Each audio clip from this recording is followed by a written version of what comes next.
So without further ado, here's my intro. And let's proceed with the official unboxing of the Asus Zenfone Zoom.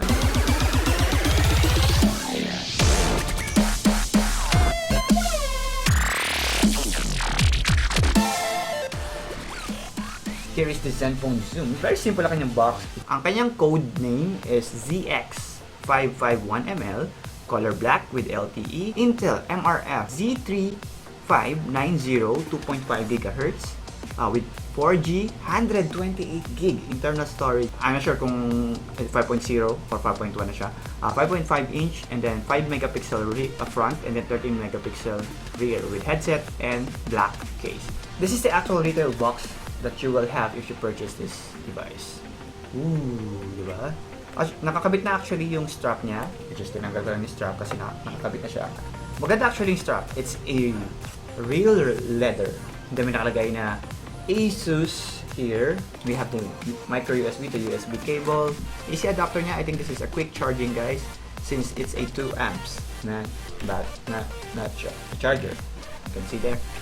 We have a spare earbuds and of course the earphone, same quality ng earphone na nakita natin sa special edition, and user guide, which is very simple lang kayang user guide, diba? Maliit lang siya. Super pogi, guys, super pogi. That's 26,995. I know for some it may be pricey, but then mamaya I'll explain. I'll walk you through first with the design and everything, and then mamaya I'll explain kung ano yung technology behind bakit nila na-accomplish yung ganito kaganda na device. Anyway, so as you can see, it's very thin actually. The thickness, guys, kita nyo naman thickness. Meron tong optical OIS and optical lens. Ang optical lens, it means, guys, na hindi siya yung typical na lens. Meron siyang tinatawag na Hoya lens na in-implement here on the Zenfone Zoom, and technically speaking, yung Hoya lens na nilagay dito is 10 lens na nakapatong 90 degree, and lahat yun nag-work kapag nag-zoom. So rather than making it bloated, nakamukha nung, which is yung Samsung na K-Zoom, which is I know familiar kayo sa device na yun, and yung device na yun is actually maganda. It's the first actually na Android device na merong na optical zoom. But then, as you can see, mukha siyang camera. Hindi siya mukha smartphone. It looks like a camera kasi ang laki nung yung lens niya sa likod. Parang zoom kayo, gagalaw talaga yun. Diba? But then, this one, it's still a smartphone, and look at the thickness. Diba? Can you imagine, guys, merong 10 lens na nakakabit dito para sa optical zoom. Anyway, so, here is the dual tone flash. Here is the laser autofocus. You can see here, for the zoom, nakasulat 3 times optical zoom with OIS, and then 13 megapixel f2.7 up to 4.8. So, na-adjust yung kanyang f-stop, and then dual flash and laser autofocus and Hoya lens. Hopefully ma-zoom ko. Ayun, na-zoom. Nababasa nyo, guys? And you can see the texture. This is a leather. Actually, it's not a real leather kasi it's a plastic, but then meron din ditong parang fake stitch na nakalagay, and then the Asus logo and the speaker grill sa baba. Mukha lang siyang actually makapal siguro dito sa ano, pero as you can see, di ba? Ayan, ito yung daliri ko, guys, makita nyo. Yung size comparison sa daliri ko lang. Ayan, kung gaano kakapal. So, andito lang. Nakita nyo itong daliri nito, andito lang siya. Okay, so here is the SIM card slot, which is micro SIM and then the micro SD. And it's a non-removable battery, but then as you can see, it's really nice frame. This is the back cover. I think this is the NFC. I think this is a genuine leather. Na nakapatong sa sa mismong back cover. Actually, meron pang Intel inside pala dito ng logo. So, yan. So, at least, di ba, hindi nyo mawawala siya. Pwedeng ilagay sa kamay nyo lang in case na you're going to take a photo, and at least, kasi medyo may pagka mabigat siya. And we're going to weight it. So, let's see here. Yan. Ilang kaya siya? So, kasama natin strap. Oh! Kasi bigat lang na, guys, yung Zenfone Max. It's 202 grams. And the Zenfone Max is 201. Imagine, guys, magkasimikat lang sila. And this comes with an optical lens. Imagine nyo guys kung paano na nagawa yun. Diba? Yung Zenfone Max, it's a 5,000 mAh battery, but then the Zenfone Zoom is almost just the same weight with the Zenfone Max. Very interesting. So, at least, ang ganda nung ginawa talaga nila sa Zenfone Zoom in terms of technology, na gawa nilang manipis. Manipis na in such a way na it's a if you compare it to other camera phones, not the thinnest smartphones.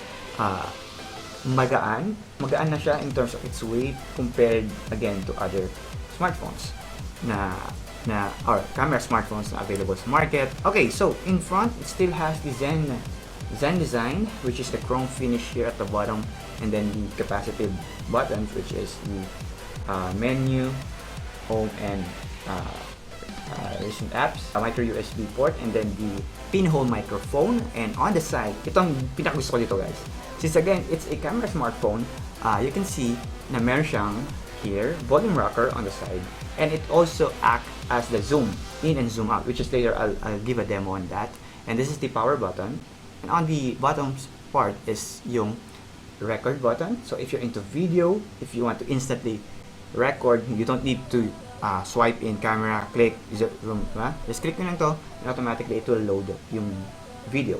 And kung photo, this is a two-stage button, so it means if you're familiar with the DSLR, so usually in DSLR, if parang half press kayo is magpo-focus siya, di ba? And then once you hold it, pag you press it, doon siya mag-snap ng photo. And that's also yung feature ng Zenfone Zoom, which is half shutter para mag-focus, and then click para mag-take ng photo. Yeah, in terms of yung Lumia, may pagka-pares yung likod, but then mas makapal actually. And based on experience, actually umiinit yung likod ng sa Lumia, but here actually hindi ako naka-encounter ng ganung kainit. But later, let's see kung ilan ang temperature niya in terms of paggamit natin ng camera, kasi usually umiinit talaga yung likuran kapag masyado na nagagamit yung phone. Anyway, so let's boot this up, and in front makikita nyo naman na merong 5 megapixel camera, the Asus logo, and the earpiece. Here is the bezel na makikita nyo dito, di ba? This is Gorilla Glass front. Actually, ang ganda ng display. An IPS. This is not an AMOLED display.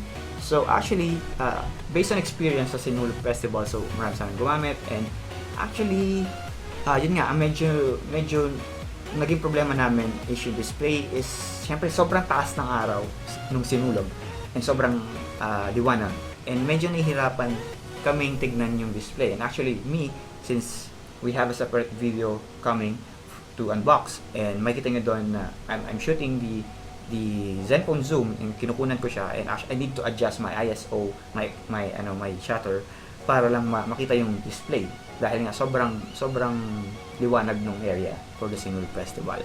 And yun yung medyo nga sa kanya, pag mataas yung araw talaga or sobrang liwanag, medyo hindi ganoon ka bright, but then makita nyo pa naman, but then compared to AMOLED display and other display na medyo talagang yung brightness is hindi ganoon ka taas yung kanyang brightness. Yung Zenfone Zoom in terms of performance, wala tayong iaangal doon. So again, may double tap to sleep and double tap to wake, so instant feature yan.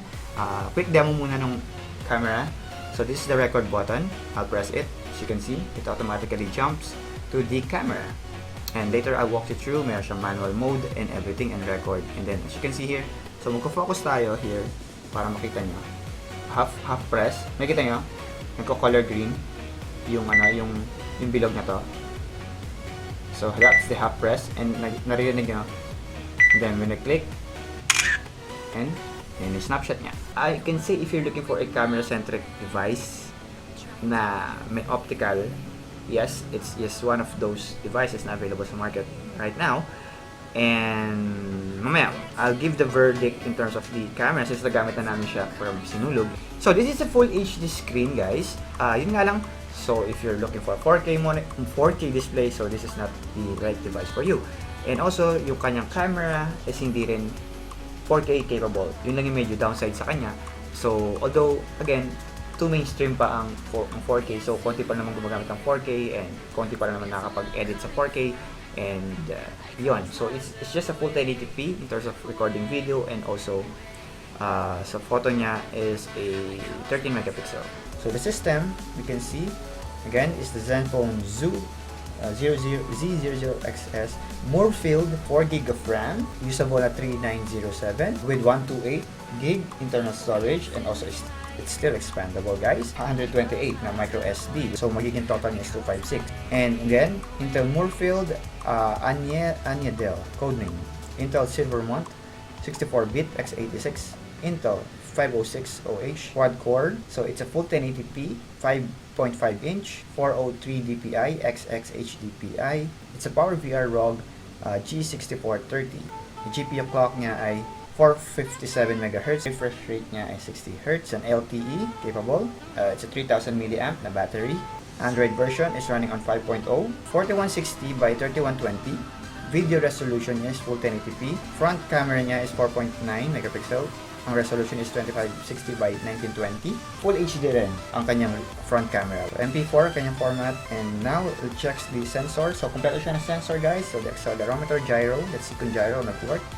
Yeah, you can see, of course, it's working since again this is a high-end device. Magnetic sensor, it's working. Orientation, there, it's working. Diba? Ang bilis lang. Itong gusto ko sa Zenfone talaga is yung UI, ang bilis, yung smoothness and everything, diba? Yung tipong pag-click ko lang, automatic, magagawa mo na mga gusto mo. So, like for recent apps, diba? So, ganyan lang. Kunyari, AIDA ulit, lilipat ako, switch lang ulit. Sensors, click ko lang.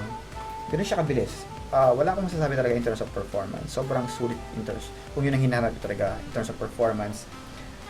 It's one of the fastest smartphone that you can get of the Zenfone series. 10 multi-touch. So, initial test natin for temperature, guys. 38. So, for the lens, which is here, 36, 37, 38, 36. So, hindi pa ganun kainit. 38, 39. May 39 tayo nakita. Okay. So, yun. 38, may 39 sa front. Ito sa glass. Kasi quick charging siya.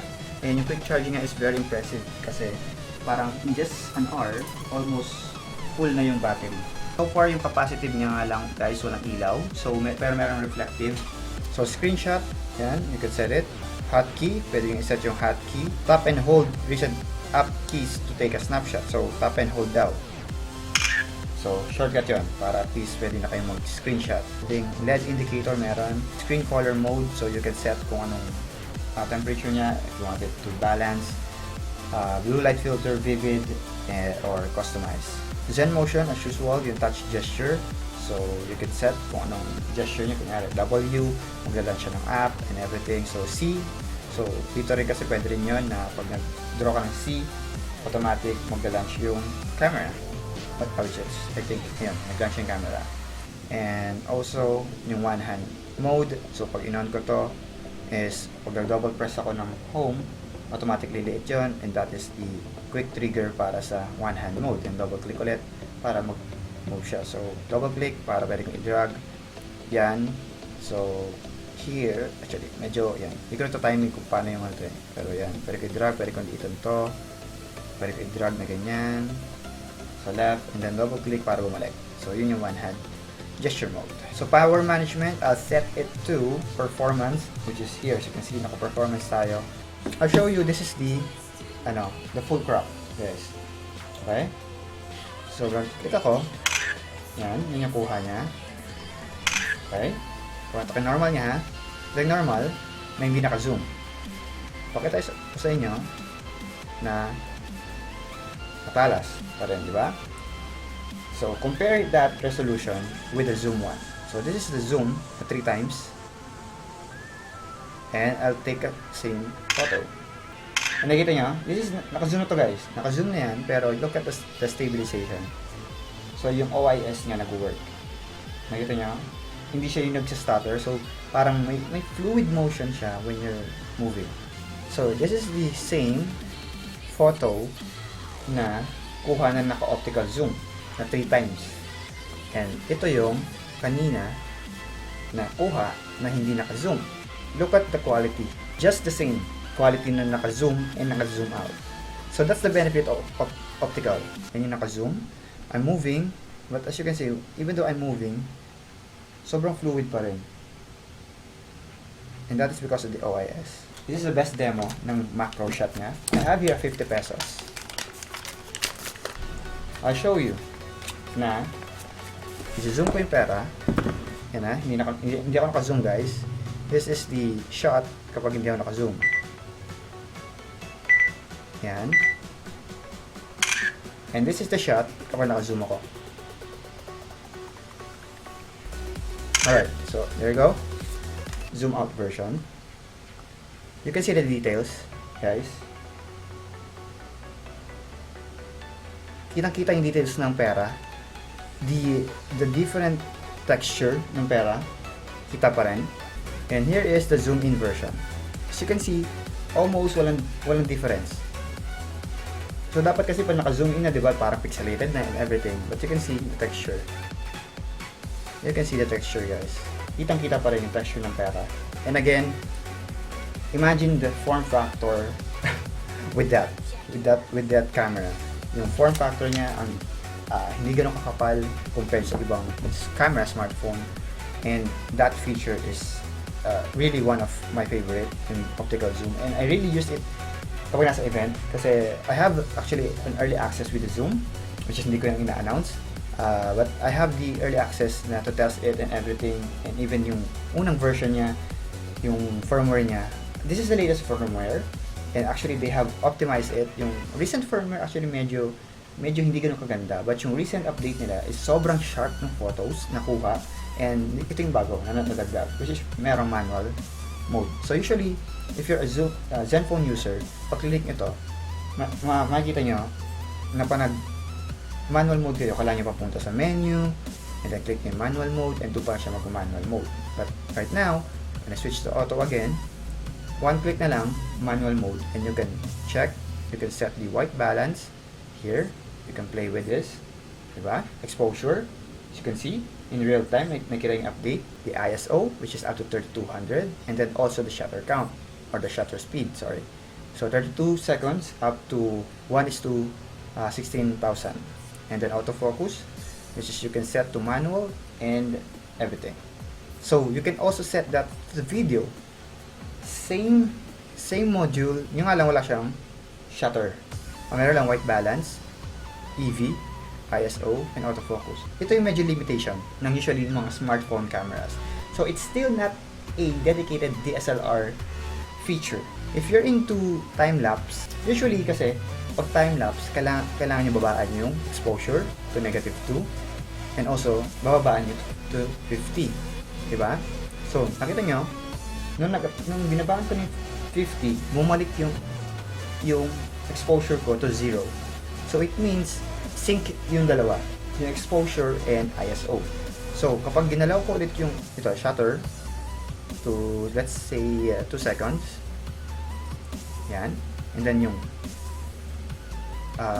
exposure -2 ulit, balik ko nakita nyo yung ISO ko bumabalik sa auto. So sync yung dalawa na yan. So pag nag-50 ako, bumabalik na naman yung exposure to 0. So, usually, like any smartphone, even the LG V10 is ganun din.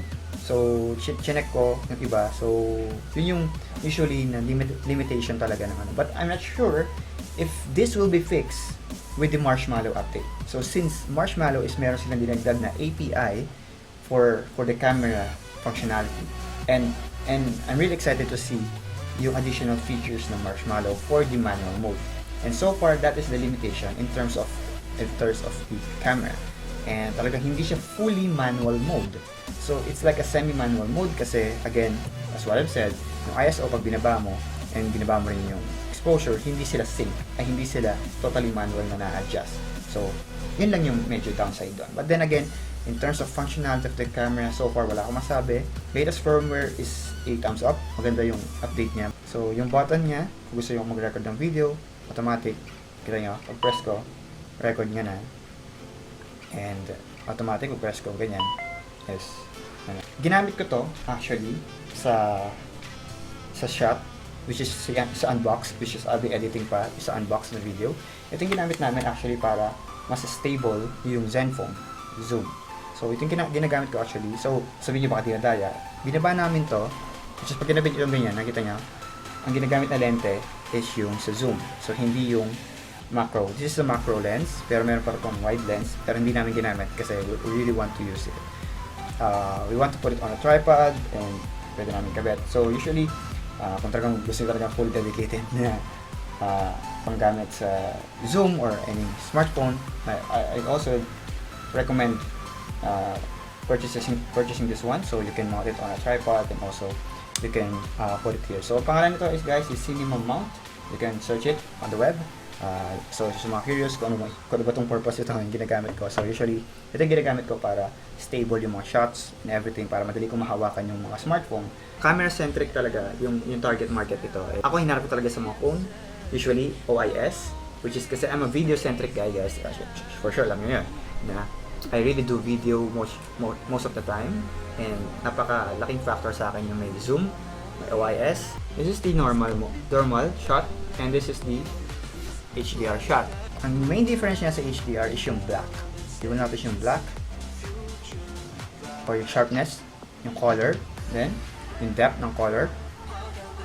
So this is the normal shot and this is the HDR shot.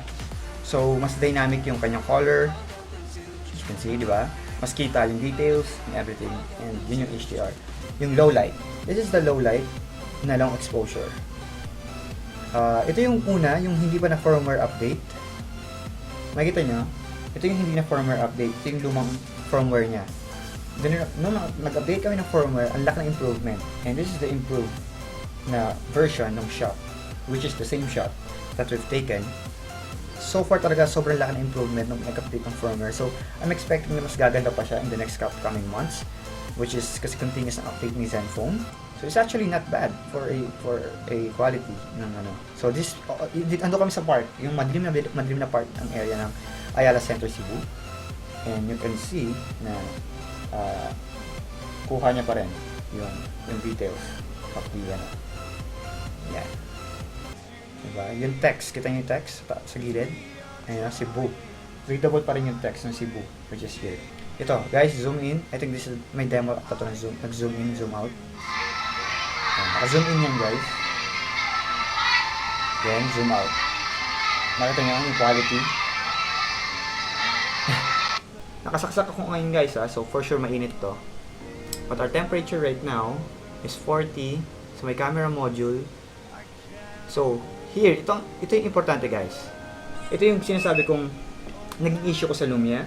It's the temperature nung mismong lens. Sa Lumia, umiinit yun dito, yung lens. And actually, pag binulsa mo, mararamdaman mo yung init. But here, to show you the real technology behind nung lente niya. As you can see, hindi siya umiinit ng ganun kataas. Nakita yung temperature ko kanina, it's 30 na, it's 38, 39, but it's still the same temperature as I am using it kanina. Diba? Okay, I have 37, 39. Again, nakasaksak ako nito. So, in front, I'll check. Kung tumas tayo, nag 40, 40, 40, 40, 39. Definitely, hindi ganun kataas ang temperature niya, which is really surprising. Kita niyo naman, hindi ako tumaas ng 40. Usually, sa ibang smartphone, on a Snapdragon smartphone, automatic, mag-42 na ako and above. Yun yung pinakagusto ko in terms of the camera module niya. Hindi ganun kainit siya compared to other camera smartphone na na-try ko na. And again, that technology, nung Hoya lens, max settings, guys. Max settings.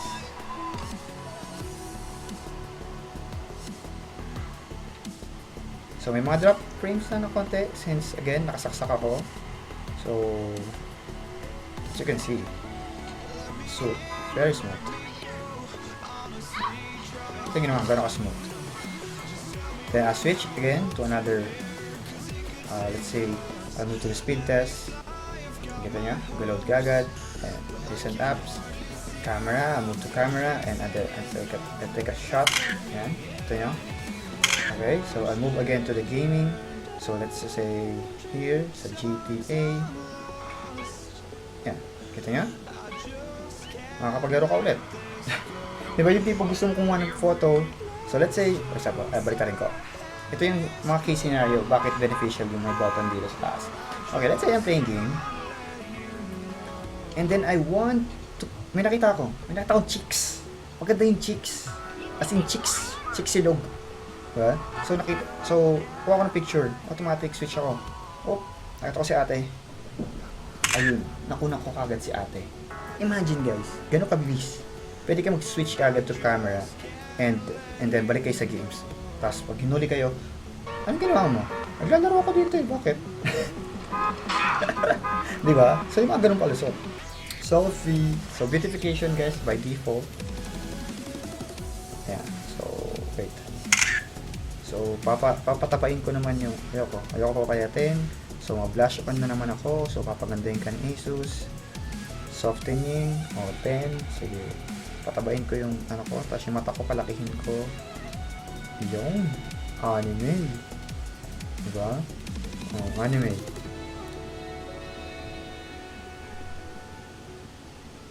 Ito yung anime at ito yung hindi anime. Ito po. Guys, ang mukha ko, kapag may blush on, pinalaki yung mata, diba? Pogi-pogi. Tapos ito ang itsura ko po pag normal. So, gagawin kong profile pic to. Diba? Beautification. Hindi ko alam bakit gusto ng mga babae to. Gusto nila malaking mata nila, may blush on. Ayan. Diba? So, lahat naka-high. Yep, medyo slow-mo siya, guys. Medyo slow-mo. On high settings. Pero may pagka-slow mo pa rin guys. Pero I'll switch muna. Wait, I'll switch to GTA. So multitask tayo. GTA. Yan. Resume ako. Naka high settings ang GTA. Ay, tingin naman ha. Naka GTA ako. Then I'll switch again to NBA 2K16. Instantly. Diba? Oh, back. So medyo may pagkamabagal pa rin pero much playable compared to yan. Kita nga? Yep, definitely. Playable siya pag medium. 3 points again! Boom! Punet! Curry! Chicken curry! So, here's the Antutu benchmark. And the final score is 54,529. So see you in my next live stream. Hopefully, again, you enjoyed the show. And pasensya na kung gano'n ako live stream in the previous days. But babawi ako sa inyo in the next upcoming days. Mga different different gadgets pa na i-unbox. So again, once again, I'm Arnold Bino Pinoy, Screencast.net. Thanks for watching. And tugan na!